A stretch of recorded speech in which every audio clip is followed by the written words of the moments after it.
दोस्तों, आदाब, सलाम, नमस्कार। आज के एपिसोड में हम बात करेंगे मुख्यमंत्री नीतीश कुमार के बारे में। मुख्यमंत्री नीतीश कुमार की जुबान इन दिनों क्यों फिसल रही है? आखिर इसके पीछे क्या कारण हो सकता है? उम्र का फैक्टर है या कुछ और? कई तरह की चर्चाएं राजनीतिक गलियारों से लेकर आम जनता तक होने लगी है।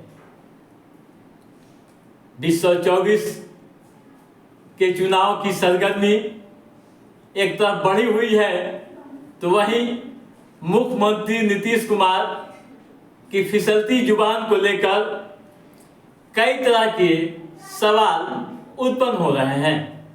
आखिर क्यों ऐसा हो रहा है? दोस्तों, मुख्यमंत्री नीतीश कुमार की जुबान के फिसलने की अगर हम बात करें तो एक लंबी फहरिस्त है, एक लंबी सूची है। लेकिन हाल के दिनों में करीब आधा दर्जन सभाओं में जो जुबान उनकी फिसली, उसकी जिक्र हम आज के इस एपिसोड में पहले करते हैं। दोस्तों, आज 30 अप्रैल को सहरसा में चुनावी सभा थी। मुख्यमंत्री जी की चुनावी सभा थी। अपने जदयू प्रत्याशी दिनेश चंद्र यादव के समर्थन में वोट मांग रहे थे, अपील कर रहे थे। अपने कार्यकाल के दौरान किए गए कार्यों की लिस्ट बताते हुए यानी ब्यौरा देते हुए कहा कि हमने अपने कार्यकाल में 8,000 नौकरियां दी है। हालांकि अपनी गलती को सुधारते हुए फिर उन्होंने कहा कि 8 लाख लोगों को नौकरियां दी है और आगे भी देते रहेंगे। अब आइए फिर 29 अप्रैल की घटना को देखते हैं। 29 अप्रैल को खगड़िया में सभा थी। अपने दल के एक विधायक को एमपी तक बता दिया, बगैर नाम लिए। सभा के दौरान उन्हें एमपी कह दिया। मुख्यमंत्री एनडीए के यानी एलजेपी प्रत्याशी राजेश वर्मा के समर्थन में आयोजित सभा में बोल रहे थे। दोस्तों, और पीछे चलते हैं और कुछ हाल के दिनों की घटनाओं को देखते हैं। 19 अप्रैल को बांका में रैली थी। वहाँ भी उनकी जुबान फिसली थी।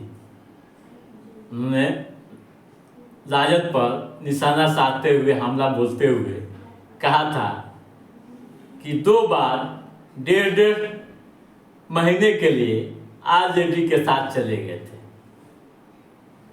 यहाँ उन्हें 1.5 साल बोलना चाहिए था।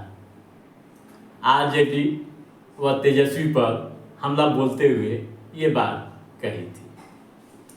ठीक इससे पहले 7 अप्रैल को नवादा में सभा थी। प्रधानमंत्री की सभा थी और प्रधानमंत्री के नारे को, यानी प्रधानमंत्री का जो नारा है, आपकी बात 400 पार के नारे को दोहराते हुए, बोलते हुए कहा था कि हमें उम्मीद है कि इस बार 4,000 से ज़्यादा एमपी इनके पक्ष में आएंगे। इसके बाद उन्होंने अपनी गलती सुधारी और कहा कि 400 से अधिक सीटें जीतेंगे।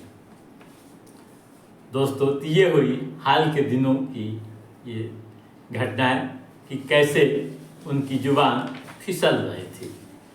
नवंबर 2023 में सदन में जो उन्होंने बयान दिया था जनसंख्या को लेकर, जो उन्होंने कहा था कि लड़का लड़की जब शादी करते हैं, उसके बाद जो बोला, हम अपनी जुबान से खैर नहीं बोल सकते हैं। और मुख्यमंत्री ने कई तरह की अमर्यादित भाषाओं का प्रयोग किया था, जिसको लेकर राजनीति गर्मा गई थी। तो ऐसे कई तरह के सवाल होने लगे हैं राजनीतिक गलियारों में। आपको बता दूं कि मुख्यमंत्री नीतीश कुमार का बिहार में शानदार रिकॉर्ड रहा है। हर क्षेत्र में उनके कार्यकाल में ऐतिहासिक कार्य हुए, नौकरियां भी मिली हैं और भी काम हुए हैं, विधि व्यवस्था में भी सुधार हुआ है। 9वीं बार वे शपथ लिए हैं मुख्यमंत्री पद की और उम्र उनकी 73 साल हो गई है। तो क्यों इस तरह की जुबान उनकी फिसल रही है, हम ज़्यादा कुछ नहीं कहेंगे, लेकिन इतना जरूर हम आपसे अपील करेंगे कि आप अपना सुझाव कमेंट बॉक्स में ज़रूर दीजिएगा। और यदि आपने हमारे चैनल को सब्सक्राइब नहीं किया है तो सब्सक्राइब भी कीजिएगा, ताकि पॉलिटिकल गतिविधियों से संबंधित जो भी अप टू डेट हैं उसे हम समय समय पर आपके बीच पहुंचाते रहेंगे। तब तक आप अपने दोस्त को दीजिए इजाज़त। नमस्कार।